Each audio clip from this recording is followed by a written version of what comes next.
adalah sesuatu yang sedang kita cari. Ya, influence we must demonstrate openness gitu ya. Jadi dalam mempengaruhi orang lain, dalam mempengaruhi orang kita pimpin, kita harus memperlihatkan keterbukaan. Lalu ada today matters, look back and review our leadership journey. Kita tuh perlu untuk melihat ke belakang, kemudian mempelajari seperti apa sih langkah-langkah kepemimpinan yang pernah kita buat. Ya, tapi kita juga harus di saat yang bersamaan, ya, kita juga harus bisa memastikan orang yang kita pimpin itu fokus on the moment. Mereka fokus dengan apa yang ingin mereka kerjakan saat ini. Oke, tapi take a look back itu boleh. Ya, kita review, kita belajar. Lalu apa yang sudah dilakukan, apa yang harus dihindari, dan belajar seterusnya. Ya, jadi kepemimpinan itu adalah kombinasi dari mempelajari apa yang sudah lewat, ya, dan juga fokus terhadap apa yang sedang dihadapi. Nggak bisa milih. Nah, ada kepemimpinan itu ada beda. Gitu ya, saya di minggu lalu kita bahas nih, ada banyak hal yang mempengaruhi kepemimpinan, manusianya abstrak, teori kepemimpinannya abstrak, tadi Pak Bambang menambahkan visinya aja abstrak, gitu ya. Nah, makanya ada yang namanya kepemimpinan proaktif dan kepemimpinan yang reaktif. Ini berbeda. Reaktif menurut KBBI itu adalah sifat di mana cenderung tanggap atau segera bereaksi terhadap sesuatu yang muncul. Oke, reaktif itu adalah bersikap, reaktif itu adalah bertindak terhadap sesuatu yang saat ini muncul. Oke, tiba-tiba muncul sesuatu, kita bertindak. Nah, itu reaktif. Ya, sikapnya ini dipengaruhi dan digerakkan oleh lingkungan fisik, perasaan, maupun masa lalu. Apapun yang terjadi di sekitar kita, ya, bagaimana kita bersikap terhadap sesuatu itu sangat bergantung pada apa yang sudah kita lalui, bisa jadi pengalaman seperti apa. Ada orang-orang yang misalnya punya trauma dengan api misalnya, atau ledakan. Mungkin saat dia mendengar suara-suara yang mengingatkan kepada ledakan, reaksinya akan berbeda dengan orang yang tidak punya pengalaman buruk dengan ledakan di masa lalu. Oke, itu reaktif. Lalu yang proaktif. Proaktif menurut KBBI adalah tindakan yang lebih aktif. Jadi kalau reaktif itu tadi kita bertindak berdasarkan apa yang sedang terjadi saat ini. Tapi kalau reaktif itu dia harus lebih aktif, ya. Lebih aktif dalam artian tadi ya, dia prepare dilalui di masa yang akan datang. Atau dia punya visi ke depan tadi kalau kata Pak Bambang. Ya. Kata Pak Bambang, seorang pemimpin itu dia harus punya visi. Nanti diterjemahkan apa sih yang harus dilakukan seterusnya. Itu proaktif ya. Ciri-cirinya adalah lebih kepada keaktifan individu dalam merespon segala hal yang terjadi di dalam hidupnya. Dia tidak menunggu sesuatu terjadi, tapi dia prepare kalau sesuatu itu terjadi. Ya, jadi ada proaktif, ada reaktif. Nah, kepemimpinan itu harus proaktif atau harus reaktif? Sekarang pertanyaannya ke situ. Ya, karena kan tadi jelas ada beda. Ada yang satu mah dia akan melakukan sesuatu saat terjadi sesuatu. Yang satunya lagi dia mempersiapkan kalau sesuatu itu terjadi di masa yang akan datang. Proaktif leadership itu dia fokus kepada membuat strategi bagaimana tim yang dia pimpin itu bisa mencapai tujuannya. Gampangnya gitu ya. Makanya dalam kepemimpinan yang sifatnya proaktif, ya, is commonly thought as taking action and making things happen. Ya, jadi kita bertindak tadi ya, sebelum sesuatu itu terjadi kita sudah melakukan tindakan. Kalau diartikan tadi ke dalam visi, ya, kita tahu apa yang mau dituju, ya, kemudian kita punya misinya apa aja. Lalu kalau reactive leadership itu fokus on problem and how to fix them as they surface. Ya, dia fokus kepada masalah dan bagaimana menghadapi masalah itu saat mereka muncul. Ya, dia baru akan bertindak di situ. Saat masalahnya sudah muncul, dia baru akan bertindak di situ. Being reactive is the handling of action that takes places, gitu ya. Jadi kita mengontrol atau memimpin atau mengelola atas sesuatu hal yang sedang terjadi di momen ini. Jadi ada perbedaan yang cukup mendasarnya. Kalau yang proaktif dia lebih memandang lebih jauh ke depan, dia preparing dirinya dan timnya. Kalau yang reaktif dia fokus pada masalah apa sih yang sedang terjadi, atau dia bersikap terhadap sesuatu yang terjadi saat ini. Nah, reactive leadership ini ada beberapa poin. Ya, nanti ada juga yang proaktifnya. Yang leadership, poin yang pertama adalah keputusannya selalu didasari kepada hal atau informasi saat ini. Ya, karena dia bertindak sesuai dengan kondisi yang terjadi saat itu tadi ya, as the problem surface. Dia bertindak pada saat masalahnya muncul. Lalu ada more independent decision, gitu ya.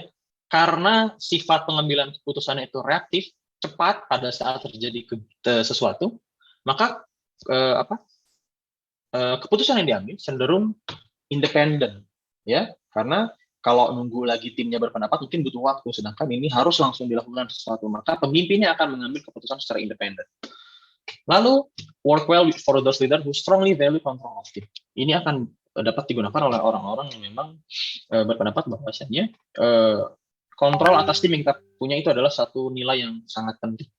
Gitu ya, karena kalau kita nggak punya kontrol, sulit menerapkan sesuatu yang sifatnya kayak independent decision. gitu ya, tindakan atau keputusan yang diambil sendirian. Ya, kalau kita nggak punya kontrol yang baik terhadap orang-orang di bawah kita, sulit untuk diterapkan. Lalu reactive leader itu dia punya kecenderungan untuk kaku dengan aturan dan juga negative consequences. Ya, jadi kalau sesuatu itu berbeda dengan apa yang dia inginkan, itu ya, maka dia biasanya akan menggunakan konsekuensi negatif kayak misalnya hukuman, punishment gitu ya. Lalu reactive leader itu more task oriented ya versus fokus on the end result. Jadi pemimpin yang reaktif itu dia lebih fokus kepada how to ya daripada goals-nya. Ya, karena memang dia bertindak apa ya? Secara apa namanya? Real time. Saat itu terjadi apa baru dia bertindak gitu ya. Jadi yang ada di pikirannya adalah apa yang harus dilakukan. Gitu ya, karena memang apa kondisinya terjadi pada saat itu baru dia bertindak. Lalu tim I feel more like they're being controlled. Ya, tim yang ada di bawah kepemimpinan yang reaktif itu akan merasa itu lebih dikontrol, gitu ya. Karena tadi ada biasanya keputusan-keputusannya bersifat cenderung independen, gitu ya. Lalu juga dikatakan di sini, ya kepemimpinan reaktif itu cenderung lebih stressful, cenderung lebih apa ya memberikan pressure yang lebih besar untuk pemimpinnya sendiri maupun untuk timnya, gitu ya. Karena apa? Karena tadi ya, dia sifatnya selalu reaktif. Ya tiba-tiba ada apa baru dia berpikir, baru dia bertindak. Gitu ya. Jadinya pressure-nya cukup tinggi kalau kalau kepemimpinan yang reaktif. Kalau kepemimpinan yang proaktif berbeda lagi, gitu ya. Kalau kepemimpinan proaktif dia akan cenderung better prepare with a plan of action. Dia bersiap, kemudian dia membuat serangkaian kegiatan, serangkaian poin, serangkaian step, apa yang harus dilakukan kalau terjadi A, apa yang terjadi kalau B, kalau C, apa yang harus saya lakukan, gitu ya. Proactive leaders tend to be more coaching in nature. Jadi secara alamiah, kepemimpinan proaktif itu akan lebih cenderung coaching kepada orang-orang di timnya. Ini yang tadi kita bahas soal empowerment. Orang-orang yang proaktif, leadership yang proaktif ini, dia akan cenderung mencoba mengayomi orang-orang yang di bawahnya dengan empowerment tadi. Ya, lalu tim can be more self-reliant. Timnya jadi bisa punya kebebasan bertindak yang lebih besar dibandingkan dengan kepemimpinan yang reaktif. Kenapa? Karena mereka sudah punya visinya, sudah ada misinya, sudah ada step by step-nya. Mereka sudah punya koridor bergerak si timnya. Ya. Lalu proactive leaders may gain more respect from their team. Biasanya lebih dihargai oleh timnya, ya, yang proaktif, pemimpin yang proaktif. Karena apa? Karena tadi orang-orangnya di coaching, di empowerment, ya mereka akan merasa diperhatikan, diberi kebebasan bertindak, gitu ya, sehingga nanti mereka akan punya respect yang lebih baik kepada pemimpinnya. Leaders yang proaktif itu better at organizing. Biasanya dia lebih bagus dalam organizing. Karena apa? Karena tadi dia sudah punya visi yang jauh ke depan, maka dia punya tujuan harus dicapai, apa yang harus dilakukan, nah dia akan manage itu, dia akan organize semuanya. Ya, step by step-nya jelas. Lalu, nah, be less stressful. Ya, yang proaktif ini. Kenapa? Karena pada saat sesuatu terjadi, kalau yang proaktif itu mereka sudah punya plan A, plan B, plan C dan seterusnya. Ya, maka mereka tidak lagi berpikir apa namanya reaktif gitu ya. Ini harus apa gitu. Tapi mereka terjadi ini kita sudah punya planning. Ya, kita sudah punya caranya. Nah, pertanyaannya, jadi pemimpin itu harus proaktif atau harus reaktif? Gitu ya. Sedangkan ini ada dua nih, ada leadership yang proaktif, ada leadership yang reaktif. Dan masing-masing tadi punya caranya masing-masing. Masing-masing punya karakteristiknya masing-masing. Gitu ya. Dan saya rasa kita bahas ya, setiap kepemimpinan itu pasti menghadapi masalah yang berbeda. Ya, apakah selalu harus proaktif? Apakah harus selalu reaktif? Gitu ya. Saya nggak akan jawab. Anda yang jawab ya. Oke, ini saya ngasih tugas nih ya. Baru saya udah ngasih tugas. Berikan pendapat dan argumen teman-teman ya. Harus proaktif atau harus reaktif kira-kira kalau pemimpin itu. Oke. Ya, silakan berikan pendapat teman-teman ya. Pakai ini adalah teknisnya. Nanti teman-teman bisa baca lah di Live Unpad ya. Menggunakan Arial 12 poin spasi 1,5 justify PDS. Ya, dikumpulkan di Live Unpad paling lambat minggu depan sebelum kelas. Ya. Ini saya udah upload di Live Unpad. Link pengumpulannya juga sudah ada. Teman-teman silakan tinggal kerjakan. Ini opinion ya. Silakan teman-teman bebas berpendapat. Karena kembali lagi, kepemimpinan itu adalah sesuatu yang abstrak sifatnya. Jadi harus proaktif atau harus reaktif? Ya, kalau teman-teman berpendapat harus proaktif, jelaskan kenapa. Kalau harus reaktif, jelaskan kenapa harus reaktif. Kalau harus maybe combine keduanya, ya. Kalau gitu kenapa harus di-combine dan bagaimana meng-combine-nya? Oke, silahkan bebas beropini di sini. Nah, kalau kita fokus ke kepemimpinan yang proaktif ya, karena bahasan kita di hari ini adalah kepemimpinan yang sifatnya proaktif. Tadi dikatakan kepemimpinan proaktif itu dia akan goal minded, ya. Sedangkan kalau yang reaktif itu dia lebih kepada lebih kepada apa yang harus dilakukan, ya. Sedangkan kalau yang proaktif dia visi jauh ke depan, ya, maka dia punya target yang jelas, ya. Selain juga apa yang harus dilakukan untuk mencapai target itu. Nah, berlandaskan pada kinerja pegawai dengan orientasi hasil. Ya, kalau kepemimpinan yang tadi yang proaktif itu dia dia akan fokus pada bagaimana hasil yang dicapai oleh orang-orang yang di bawahnya. Oke. Bukan berarti bebas 100%, hati-hati ya. Bukan bebas yang kebablasan, tapi tentu ada koridor-koridornya. Karena setiap dalam organisasi pasti punya hak dan tanggung jawabnya masing-masing, gitu ya. Maka silakan diberi keleluasaan. Bahkan ide dan gagasan itu akan diapresiasi. Ya. Nah, tapi dalam melaksanakan kepemimpinan yang berorientasi hasil ini, kita perlu 3 prinsip utama. Ada kepercayaan, ada kredibilitas, dan juga ada rasa hormat. Ya, karena apa? Kenapa kok perlu ada 3 poin ini? Karena ini ada poin keleluasaan. Orang yang kita pimpin itu diberi kebebasan bergerak, gitu ya. Nah, bagaimana supaya si kebebasan itu tidak kemudian tadi melampaui batas? Ada 3 hal yang harus diikuti. Nah, pertama adalah kepercayaan. Ya, pemimpinnya sendiri juga harus menunjukkan bahwasanya dia adalah orang yang bisa dipercaya. Ya, bukan hanya dia menuntut pegawainya kamu harus jadi orang yang bisa saya percaya, tapi pemimpinnya juga harus menunjukkan dia adalah orang yang bisa dipercaya oleh timnya. Atau dalam kata lain, leading by example. Ya, pemimpin itu lagi harus leading by example. Dia tidak hanya nyuruh, tapi dia juga harus memberikan contoh. Karyawan perlu didorong terbiasa memperjuangkan keputusan mereka. Itu dalam artian kalau kepemimpinan yang result oriented, gitu ya. Kalau kita ulang di sini tadi ini ada apresiasi terhadap ide dan gagasan. Nah, karena kita apresiasi ide dan gagasannya, maka karyawan itu nanti akan punya keterbiasaan untuk mencoba paling tidak minimal dia speak up dengan ide yang dia punya. Okay? Lalu sikap bertanggung jawab itu perlu dibentuk termasuk saat berbuat kesalahan, gitu ya. Nah, memberikan sedikit ruang gerak gitu ya kepada orang-orang yang kita pimpin, gitu ya. Maka kebebasan itu harus diiringi juga dengan rasa tanggung jawab. Pada saat dia mengambil satu tindakan, kemudian tindakan itu hasilnya tidak sesuai yang diinginkan, apa yang harus dilakukan? Oke, makanya di sini dalam kepemimpinan yang result oriented, yang harus dibangun adalah lingkungan belajar, membangun lingkungan belajar. Pada saat terjadi kesalahan, ya mungkin ada harus ada pertanggungjawaban dalam artian dia harus menjelaskan apa yang terjadi dan kenapa itu bisa gagal. Ya, lalu itu nanti akan dijadikan sebagai media belajar. Ya, kenapa kok keputusan yang Anda ambil itu tidak resultnya tidak sesuai dengan kita targetkan? Oke, ini untuk membangun trust, membangun kepercayaan. Setelah kepercayaan kita perlu yang namanya kredibilitas, gitu ya. Kredibilitas itu adalah pada saat orang-orang yang kita pimpin mengetahui bahwasanya pemimpin itu bisa membantu mereka untuk bekerja lebih baik. Tadi kita bicara soal empowerment, bagaimana kita membina tim yang ada di bawah kita. Ya, kita harus memastikan orang-orang yang kita pimpin yakin bahwasanya oke, saat saya dipimpin oleh dia, saya akan bisa menjadi pribadi yang lebih baik. Lalu seluruh pegawai harus berpartisipasi, saling memberi dukungan dan membimbing timnya masing-masing. Oke, jadi ada partisipasi, ada juga saling mensupport, dan juga harus saling membimbing, gitu ya, dalam kredibilitas.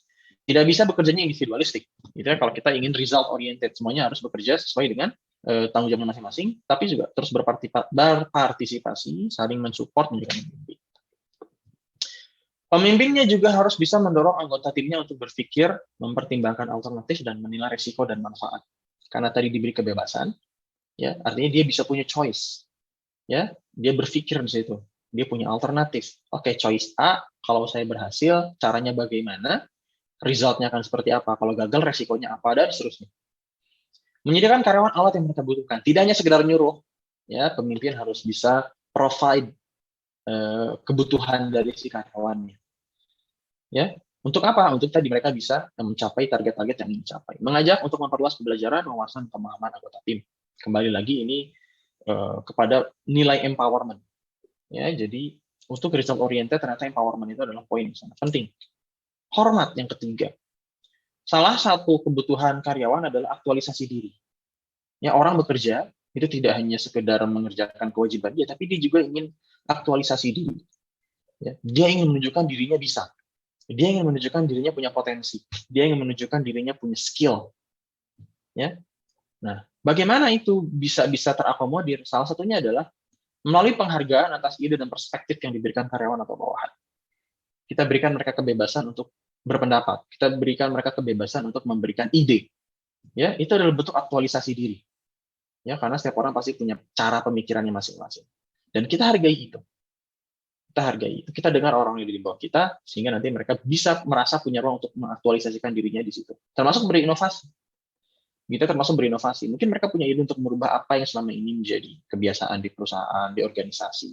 Kemudian mereka punya ide bahwasannya kita bisa bikin perbedaan. Mungkin kita bisa buat inovasi tertentu. Kita hargai itu.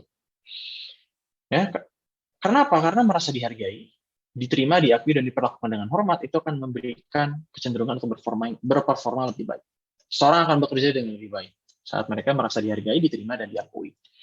Lalu organisasi perlu membentuk suasana yang suportif. Artinya, tadi disediakan peralatan kebutuhannya, kemudian aktualisasi dirinya, ya, diberikan ruang-ruangnya, ya, dan tetap jelas hak dan kewajibannya seperti apa. Nah,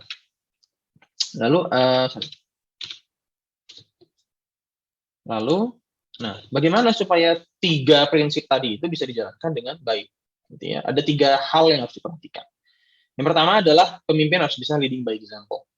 Ya, kalau tadi kita bicara soal ada kepercayaan, ada kredibilitas, dan juga hormat, maka pemimpin itu harus bisa menunjukkan dia adalah orang yang bisa dipercaya, dia orang yang punya kredibilitas, dan dia orang yang punya rasa hormat kepada orang lain. Oke, jadi sebelum seorang pemimpin itu, misalnya kita ya, tidak hanya pemimpin individu, sebelum kita ingin dihormati orang lain, kita juga bisa menghormati orang lain. Sebelum kita ingin didengar oleh orang lain, kita juga harus bisa menjadi orang yang siap mendengarkan orang lain. Oke. Lalu memperhatikan tim dan berperan dalam membantu bawahan. Hands on terkadang, tidak hanya sekedar nyuruh, tapi pada saat ada permasalahan dia harus bisa memberikan solusi juga. Ya, dia harus bantu. Tadi salah satunya adalah dia harus provide juga alatnya. Kemudian dia minta saran kepada bawahannya, maka ide itu didengar dengan baik. Dan kalau memungkinkan dieksekusi. Lalu diberi reward. Pemimpin harus berempati. Ya, dia harus bisa menempatkan dirinya ada di posisi orang yang dipimpin. Tidak individualistis, tidak mementingkan kepentingan dirinya saja. Kemudian juga itu, pemimpin itu adalah soal kita, bukan aku. Pemimpin itu adalah soal kita dalam artian ya, saya memimpin misalnya, maka kitanya adalah saya dan orang-orang yang saya pimpin dengan organisasi saya, bukan hanya soal dirinya sendiri. Artinya pemimpin itu orang yang harus memperhatikan kebutuhan orang-orang yang di sekitarnya, kebutuhan organisasinya, tidak hanya kepentingan dirinya sendiri. Nah, dalam mengimplementasi kepemimpinan yang result oriented, ini ada sebetulnya step by step, ya. Kalau di textbook itu step by step. Tapi saya rasa ini siklus. Ya, saya rasa ini bisa menjadi sesuatu yang siklus. Pertama tadi, karena dia result oriented, dia punya visi, misi, artinya dia punya target yang dicapai, gitu ya. Oke, maka dia harus translating the goal. Kalau misalnya dia sudah punya target, maka apa aja yang harus dilakukan? Ya. Lalu dia harus punya result oriented agreement dengan orang-orang yang ada di bawahnya. Oke, karena tadi timnya diberi kebebasan bergerak, diberi kebebasan mengambil keputusan dalam koridor-koridor tertentu. Oke, kita harus punya agreement dengan mereka adalah yang akan saya nilai adalah result Anda.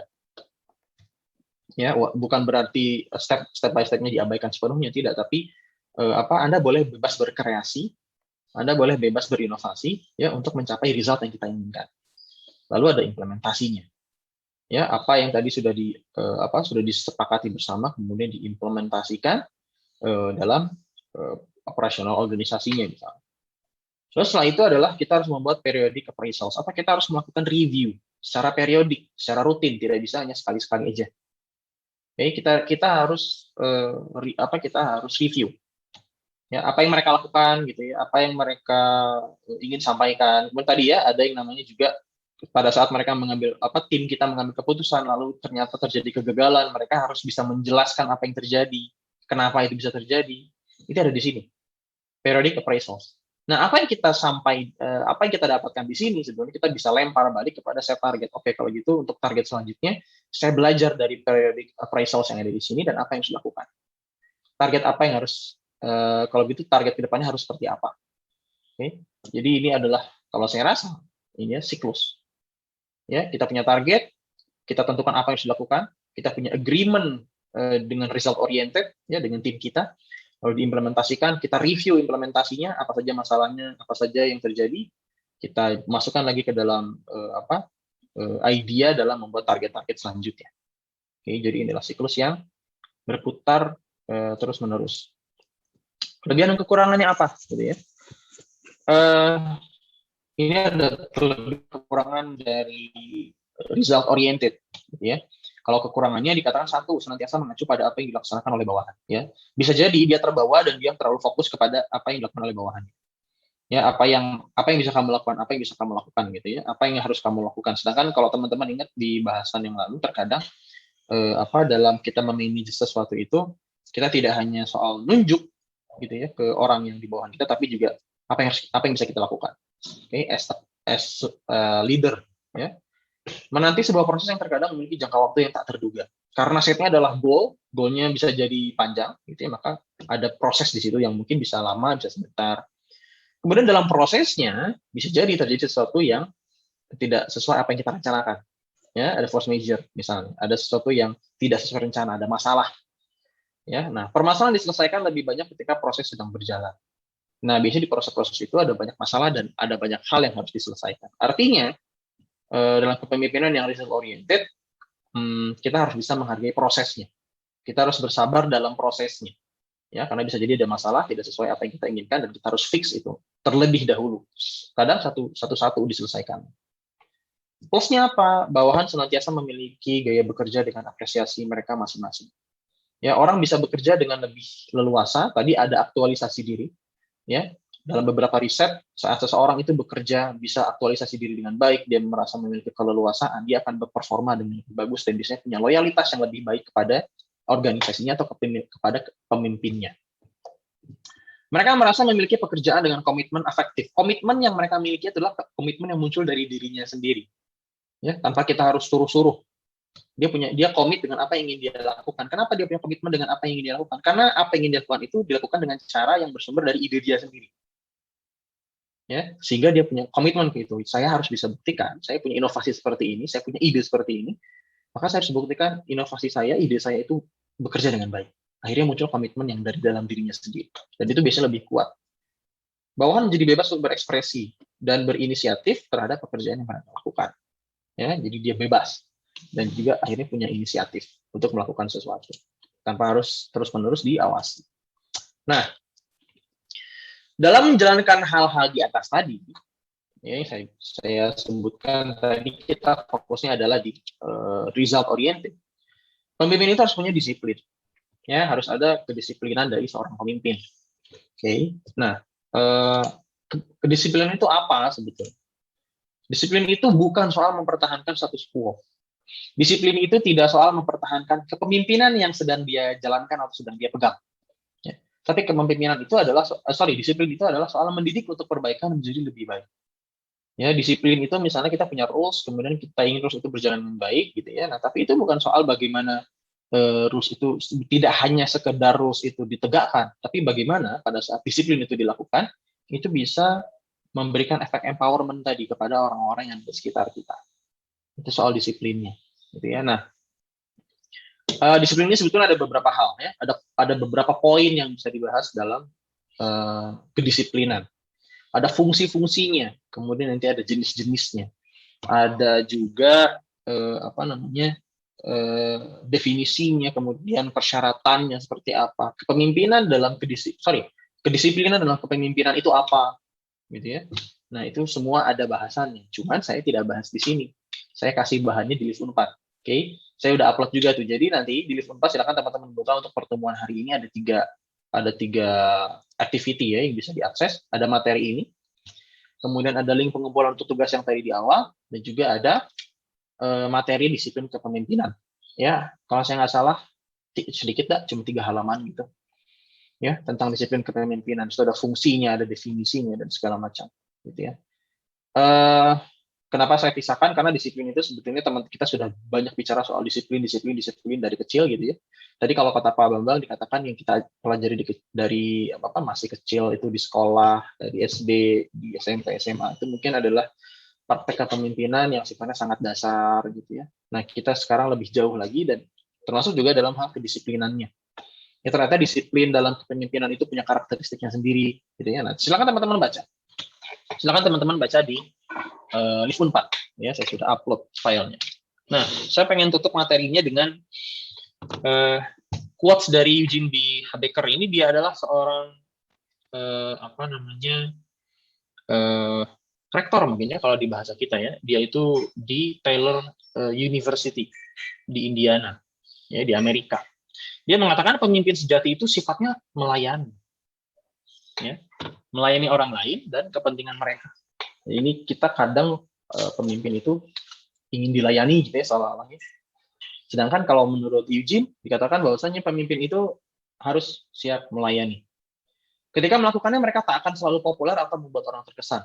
Nah, makanya kita kenal ada yang namanya kebijakan-kebijakan yang populer, kebijakan-kebijakan yang tidak populer, gitu ya. Kebijakan populer itu apa? Kebijakan yang memang mungkin bisa disenangi orang banyak, gitu ya, atau